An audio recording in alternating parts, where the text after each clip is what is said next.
ginger snaps. It's almost like summer here in Michigan today at 40 plus degrees. So I'm going to change the alternator because this has the right diesel pulley. It's the larger diameter. And also this poor little fella just has a hell of a time keeping up. So one of your first steps is going to be get down here and get a hold of your idler pulley. Loosen it the best you can and remove your belt. Alright, belt's removed. I already disconnected the battery cable to grounds to make sure that nothing gets me, because you don't want to get bit. So, that said, you have one plug here on the top of the alternator that comes off, and then you have a 10mm stud right here, and he's going to come off.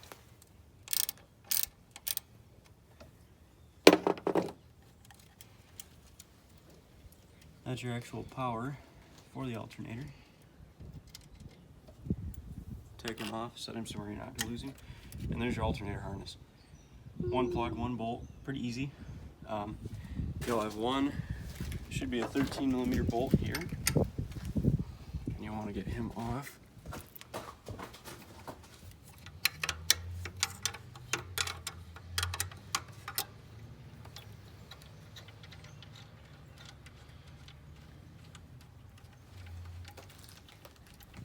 How do you know when your alternator's gone bad, Court?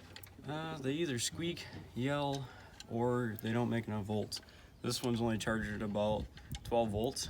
How did you find out it wasn't making enough volts? I looked at the dash, and then I checked with a prick probe. Alright. So you've got another 13 here on the side. This is for the 92 through 95 belt pulley systems, guys. So just as a FYI, it's not the same. Casper's a little bit different. It's a little more complicated. So you've got your two 13s here, and then you need to change out to a 15.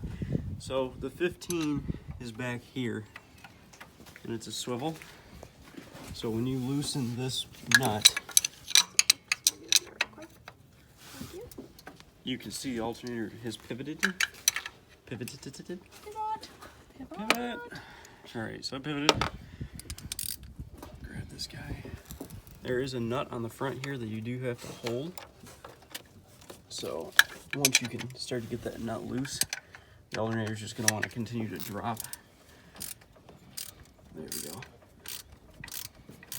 So it's really just 4 pieces of hardware. Yeah, it's pretty simple. It's bare minimum. That's nice. That's convenient. Well, Quick fix. being an important wear part, I'm glad that it's not a complicated pain to get these off. Okay. I remember you changing this out on Nightmare. Yeah, it's like I've done this before. This is all like deja vu. The valve cover's the same color and everything. I just want to give myself... Look at how nice it looks in here, guys. Ooh, you did so good. Yeah, it's uglier than a mud fence, but... Okay. We've seen worse. Big long bolt is loose. Slide the alternator forward. Flip it down. Pull it out. Big long bolt comes with it. So here's your old alternator. We're going to set him over here. Now we're going to take the new alternator. Take our bolt. Shove him Slip through. him through. Same concept. Keep it laid down. All right, pulling forward, get past your stud. Okay, done. Now, I strongly suggest you take your 13mm M8 bolt that went here and thread him in a bit. Is that just so it holds it in place? Not only does it hold it in place, but when you start to tighten that pivot bolt, if you don't put these two in, they will bind and they will no longer go in. Oh, lovely. So I'm going to take a second here and put these two in. So it's a really good precautionary measure you're doing this.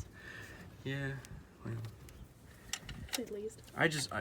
the problem is that I've done this in the past, and when they bind tight enough that you can't turn them anymore. So we're going to work on getting these on. All right, so I'll get these bolts in, and I'll get the nut back on the bottom here. I'll tighten it up, and that'll conclude our alternator installation here. So our 15 millimeter nut at the bottom. So your new alternator is going to come with a nut on the power stud.